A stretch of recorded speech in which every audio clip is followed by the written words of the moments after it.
Please write this definition in your notebook. And now we move forward. Suppose that this is a body and this is the axis about this body is rotating or showing the rotation. Here we have the angular velocity omega, or we have moment of inertia I about this axis, and here we have the center of mass. We have center of mass, and this is the point something P, or we don't need to mention here. We have a force here. You know that in any body, you know, in linear motion, to change the motion we just push or pull the body. To change in the rotational motion we also use the same thing, because we can push and pull also. We cannot rotate the thing, we just push. But we don't push along the center of mass. If we push along the center of mass, this body show the rotation, linear motion. But if we push is it different at the different part despite the center of mass, then it will show the rotational motion. So here we are pushing here at this point, and we can say this point is a distance small r from it, and here we have the angle between the line of force and the radius is angle theta. I can write this also a theta. So the torque is given as right, this is the symbol of torque, and this is given and is force into perpendicular distance.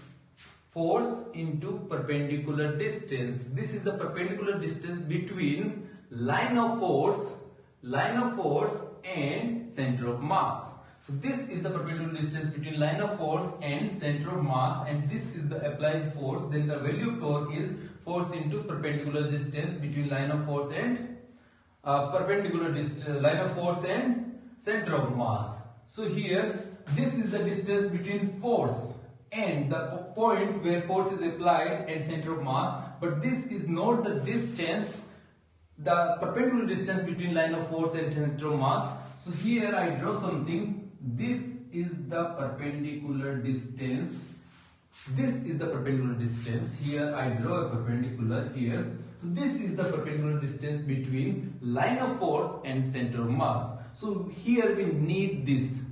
If this is the r, then this is r cos theta, and this become r sin theta. So here I write, this is the symbol of the torque, which we pronounce as tau, and this will be force into r sin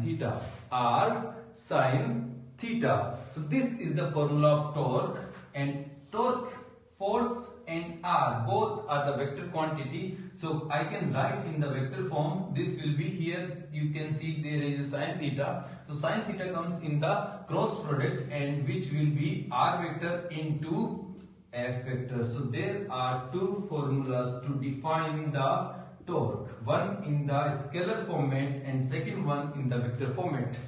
And here the unit, SI unit of torque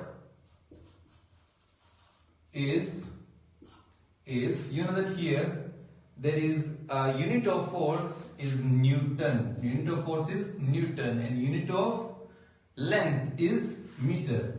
So SI unit of torque is Newton meter, and I can write the dimension also here. So dimension of Newton is M1 L1 T minus 2, M1 L1 T minus 2, and the dimension of meter is L, so I convert it into 2. So dimension of torque is M1 L2 T minus 2. So that's how we explain the unit and dimension of torque.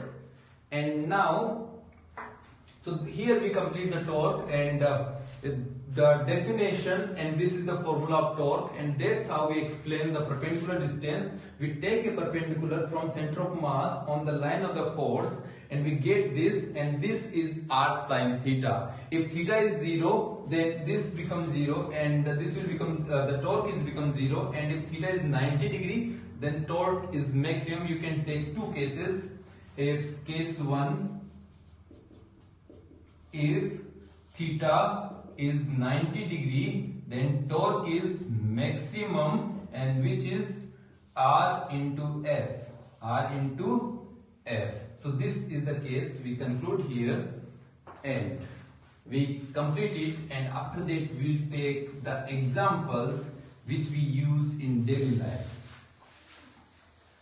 So our first and basic example, the examples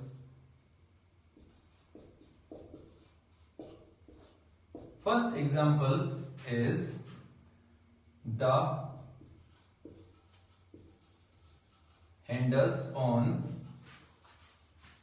gates are placed far from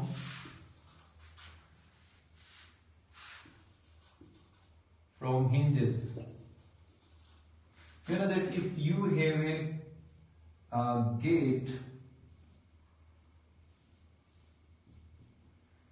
there are hinges, you know, in each and every gate where the gate are fixed, and here we have our bolt, and here we have the handle.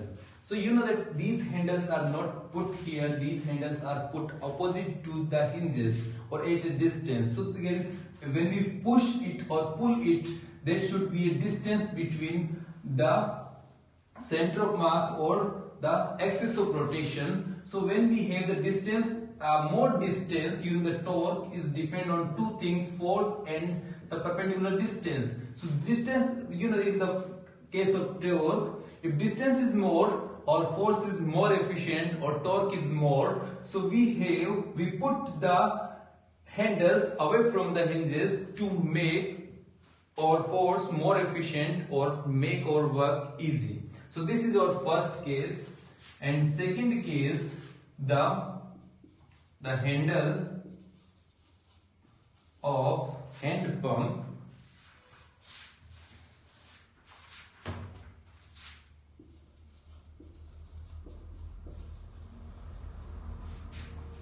is long. So you know that if you have used the hand pump, sometimes you have this type of hand pump and you have a lever or a handle which you move and you get water out from it. So you know that this handle is long and you hold it from here and you push it down or up, and you can use it easily because this is the point where about it is rotating, and from a distance you apply the force. So here your force become more efficient because of the perpendicular distance. So from this distance is also multiplied with your force, and your torque or your force in the rotation is become more efficient, or you can easily take the water out from the hand pump. And the third and final case, after that we'll wind up this video because length is going too long, and third case, the handle is placed far from hole of floor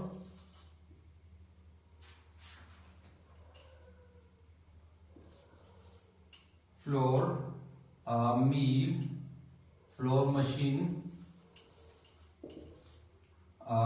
in home. So here I have something for you guys. So this is the floor, this is the part or upper part of a floor mill or floor machine that we use in the homes, and previously most of the people used to get this, use to get the floor completely from it, but nowadays we have the mechanical tools. But Sometimes we use this, and here this is the hole from its rotate, or this is the axis of rotation, and we place this handle away from this hole so that we can make the rotation easy. So this is or here we complete our video. So these are 3 cases. Please make the notes and keep on revising your things. Best of luck for next till next video.